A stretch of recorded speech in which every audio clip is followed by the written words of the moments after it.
Some lives are stories, some lives are lessons, and then there are lives that become legends.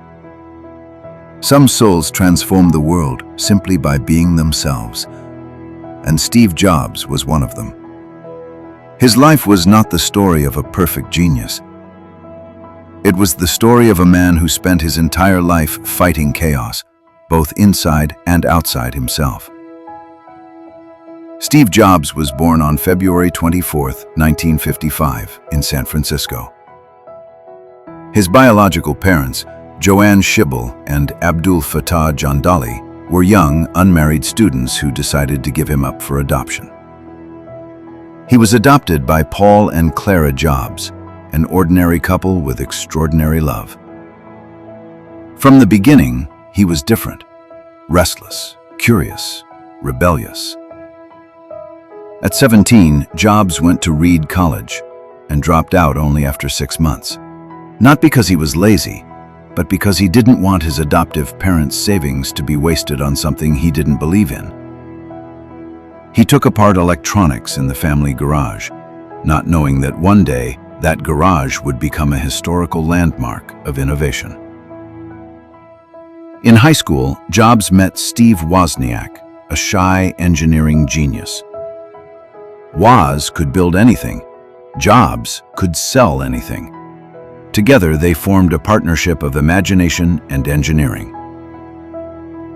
In 1976, in the Jobs family garage, Apple Computer was born. Wozniak built the Apple I. Jobs convinced people to buy it. But the real revolution came with Apple II, one of the first successful personal computers in history. Suddenly, 2 kids in a garage were competing with giants like IBM. By age 25, Steve Jobs was a multimillionaire. Jobs' next dream was the Macintosh, a computer so easy to use that anyone could interact with it. He pushed the team relentlessly. He demanded the impossible, and he believed that real artists ship. The Macintosh launched in 1984 with one of the greatest ads ever created. It was beautiful, but it was expensive and slow. Sales disappointed. Tensions rose. The board sided with John Sculley, the CEO Jobs himself had hired. The board of Apple made a shocking decision. Steve Jobs was fired from his own company. The world saw the headlines, but few knew how deeply it broke him. He was 30 years old. Jobs later said, "I was out, and very publicly out. What had been the focus of my entire adult life was gone, and it was devastating." He also said something deeper. The heaviness of success was replaced by the lightness of being a beginner again. It freed me to enter one of the most creative periods of my life.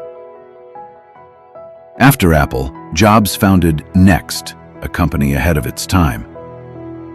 The Next computer failed commercially, but its software would one day become the foundation of macOS and iOS. Around the same time, Jobs bought a little-known animation studio from George Lucas. He renamed it Pixar. People laughed at him.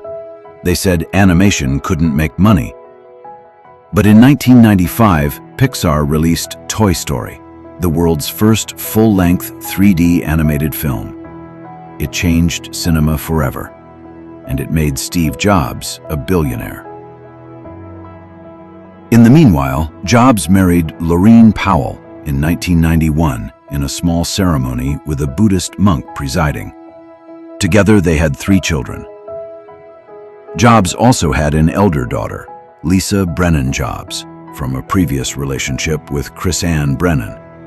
Jobs initially denied paternity of her. Apple, on the other hand, was nearing bankruptcy, and they needed help. In 1997, Apple bought Next, and Steve Jobs returned home. At first as an advisor, then as CEO. When Jobs came back, Apple had too many products and no clear direction. He reduced the product line by 70%. He simplified processes. He focused on design, user experience, and innovation. His philosophy was clear. Innovation is saying no to 1,000 things. Then came one product that would redefine Apple. In 2001, Apple launched the iPod, a device that could hold 1,000 songs in your pocket. It wasn't just a music player. It was a cultural revolution. Then came the iTunes Store, a legal way to buy music at a time when piracy was destroying the industry. Within a few years, Apple wasn't just a tech company. It was changing the music business itself. But Steve Jobs had an even bigger dream. In 2007, Jobs walked onto the stage and said, "Today, Apple is going to reinvent the phone." People doubted him. The industry laughed. BlackBerry and Nokia were the kings. But the iPhone changed everything. A touchscreen phone, an iPod, and an internet communicator in one device.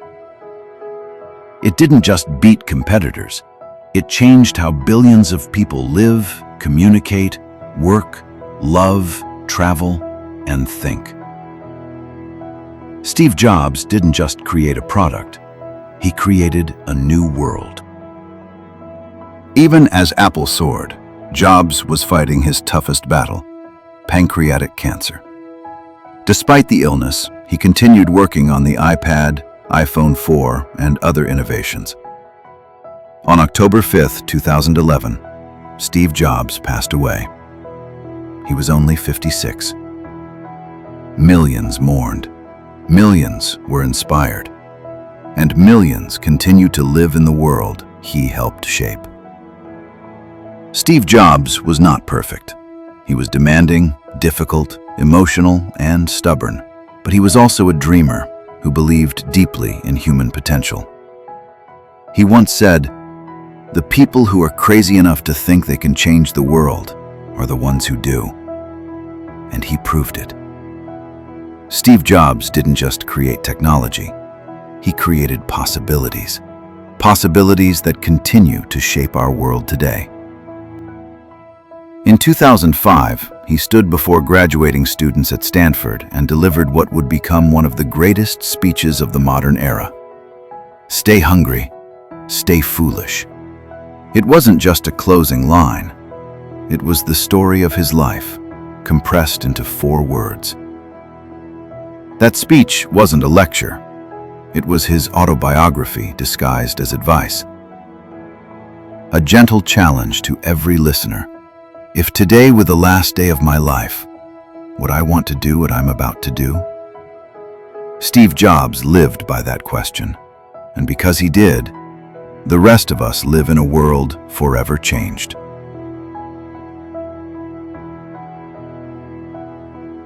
You've been watching the Life Casebook. Thank you so much, and have a great, great day.